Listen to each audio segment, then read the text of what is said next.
Hi, and welcome back to our channel. Today, I wanted to share my methods of reading and taking notes on journal and research articles with you all. So here you can see a paper that I've already looked through, and you'll notice I've highlighted some parts already. The highlights make it easy for me to scan through the important points of the article next time I open it, so I don't have to spend as long going through it every time. As well as highlighting some of the main points in the paper and things I may find useful for my writing, I'm also going to take some notes and show you my method for doing so. I use Microsoft OneNote, which you should all have access to through the university. OneNote is great because it has so many different functions that make it perfect for note-taking, and I'm going to show you some of them now. So first things first, I'm going to open OneNote, and you can see I already have a notebook called Module 1. If you need to open a new notebook though, you can do it like this. These are similar to real-life notebooks, so you can have different notebooks for different modules. Within each notebook, you can have various sections, which you can group together. So I'm going to make a section group called Assignment 1, and then a section called Readings. Now we've covered notebooks and sections, the next step is pages. Now pages are within sections, and for this I'll be naming the page the title of the research article like so. And now I'm set up, I can start taking my notes. But first, another great thing about OneNote is that you can embed PDFs. I find it useful just to put a copy of the research article at the top of my page, so I always know where to find it. The next step is tagging. This is a really useful way to make sure you can find the information you need later on.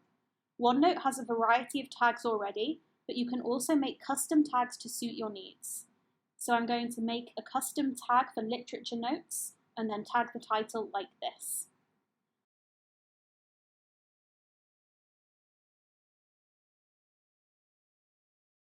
I'm then going to tag the authors' names as well.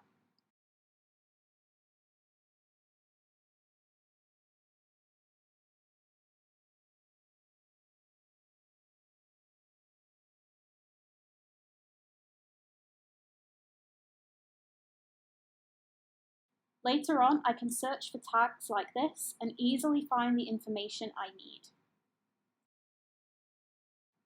I'm also going to add a tag for reference, and then I'm going to write out the full reference in APA format at the top, so I can easily find it, which also saves me time when it comes to writing in the future.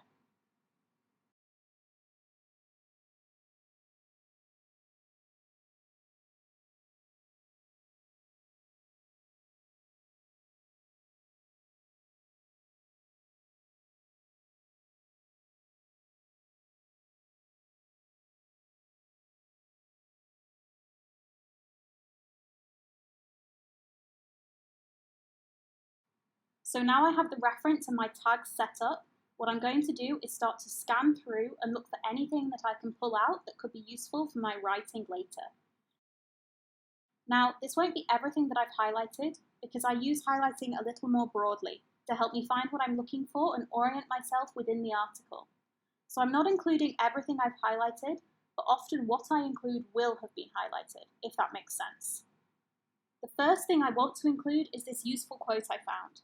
So I'm going to add a tag for a quote and write it out, then follow it with the in-text citation, including the page number. Again, this makes it a lot easier when it's time for me to write, and saves me having to look for the page number or correct reference later on.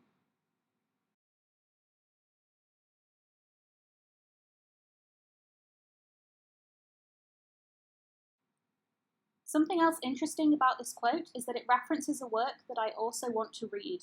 So at the bottom of my page, I'm going to create a to read section.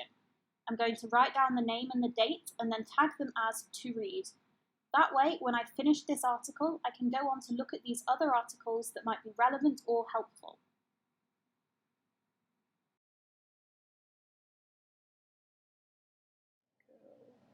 So that is basically my method for taking notes on a research article. I hope you found it useful. Thanks for watching.